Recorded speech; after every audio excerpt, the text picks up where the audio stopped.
Hey everyone, this is No Filter, a Nintendo podcast, and here's my review for Baba Is You for Nintendo Switch. Baba Is You comes to us from Hempuli, and it is a very unique, creative word puzzle game that I've never quite seen before. I've seen some games that have similar sort of ideas, but never in this way, and never to the extent that this game is.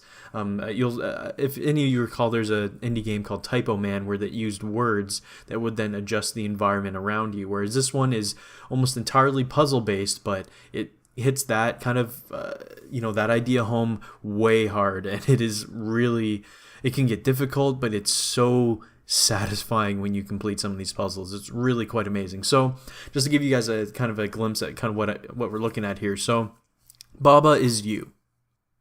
You are Baba. So Baba is a little white little creature that's running around on this top-down map, and you need to get to the finish flag or the finish spot, whatever it is.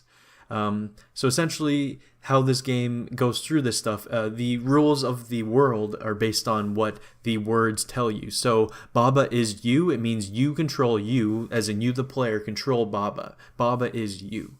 However, if you put something and you pushed a block on this grid-based kind of map, and you put pillar instead of Baba, so instead of Baba being there, it's pillar is you. You are now the pillar that would be on that world, and you'd be moving as the pillar, right?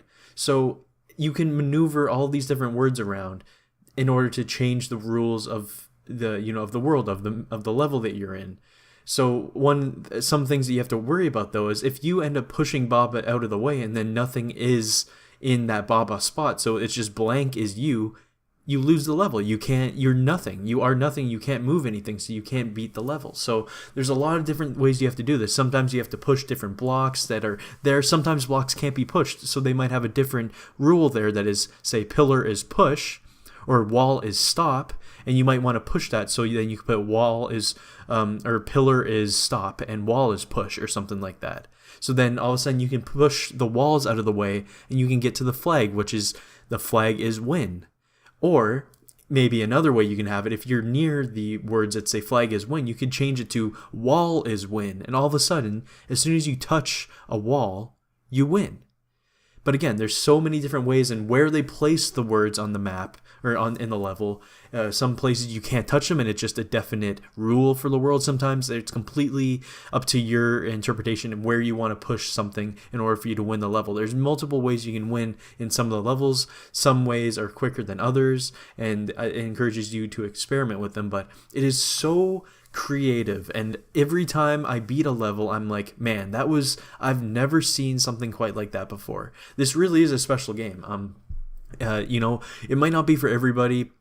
I know some people aren't really great with puzzles and words and kind of stuff like that, but for me, an intellectual, no, I'm kidding, but but for me, like, this was really, really a blast. And I still have some levels to play. There's a ton of levels in it.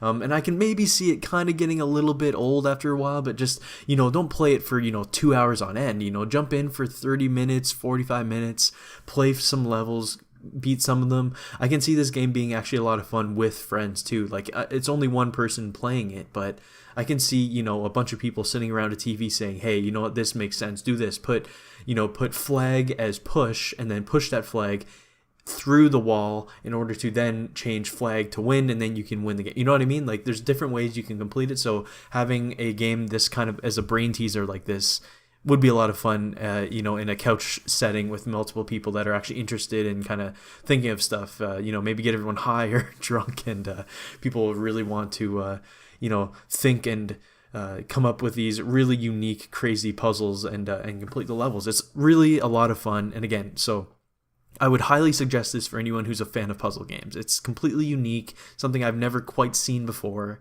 And it's really cheap on the eShop too. So yeah, definitely a suggestion from me. But again, if you're not into puzzle games and you're not really, you're just kind of like mindless, kind of, not mindless, but you just like kind of action games or something that don't really have much puzzling, this might not be for you. But I do suggest giving it a go. It's a lot of fun and something completely unique and something that deserves some sales for sure. It's really quite special. So there's my review for Baba Is You for Nintendo Switch. I hope you guys all enjoyed it, and I will see you all next time.